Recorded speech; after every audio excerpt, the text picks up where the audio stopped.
আমার বক্তব্যে ঢাকা বিশ্ববিদ্যালয়ের আমার সম্মানিত ছাত্রছাত্রী ভাই বোনেরা কষ্ট পেয়ে থাকেন, এজন্য আমি আন্তরিকভাবে দুঃখিত এবং লজ্জিত। আউযুবিল্লাহি মিনাশ শাইতানির রাজিম। বিসমিল্লাহির রহমানির রহিম। প্রিয় সাংবাদিক বৃন্দ, আসসালামু আলাইকুম রহমতুল্লাহ।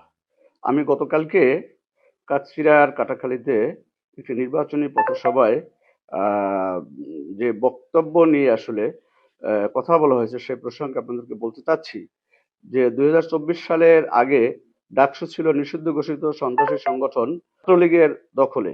ছাত্রলীগের পলাতক সাবেক সাধারণ সম্পাদক গোলাম রব্বানী ও পলাতক সভাপতি সাদ্দাম হোসেন ২০১৯ সালের ডাকসুকে কুক্ষিগত করেছিল। এই পরিচয়কে ব্যবহার করে তারা ঢাকা বিশ্ববিদ্যালয়কে মাদক, চাঁদাবাজি, টেন্ডারবাজির আখড়া হিসেবে গড়ে তুলেছিল। তাছাড়া ঢাকা বিশ্ববিদ্যালয় সংলগ্ন এলাকা যেমন সোহরাওয়ার্দী উদ্যান ও রমনা পার্ককে কেন্দ্র করে অনৈতিক কর্মকাণ্ডে নেতৃত্ব দিত তারা, যা বিভিন্ন সময় পত্রপত্রিকায় উঠে এসেছে।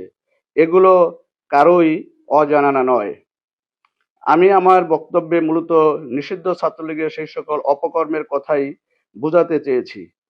জুলাই বিপ্লবের পর ২০২৪ সালে ডাকসু নির্বাচনে শিক্ষার্থীদের প্রত্যক্ষ ভোটে ও সর্বোচ্চ সমর্থন পেয়ে ছাত্র শিবিরের প্যানেল নির্বাচিত হয়।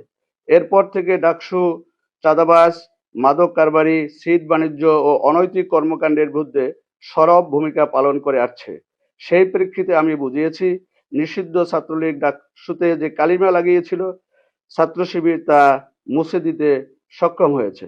সম্মানিত সাংবাদিক বৃন্দ, এরপরেও যদি আমার বক্তব্যে ঢাকা বিশ্ববিদ্যালয়ের আমার সম্মানিত ছাত্রছাত্রী ভাই বোনেরা কষ্ট পেয়ে থাকেন, এর জন্য আমি আন্তরিকভাবে দুঃখিত এবং লজ্জিত। আসসালামু আলাইকুম রহমতুল্লাহ।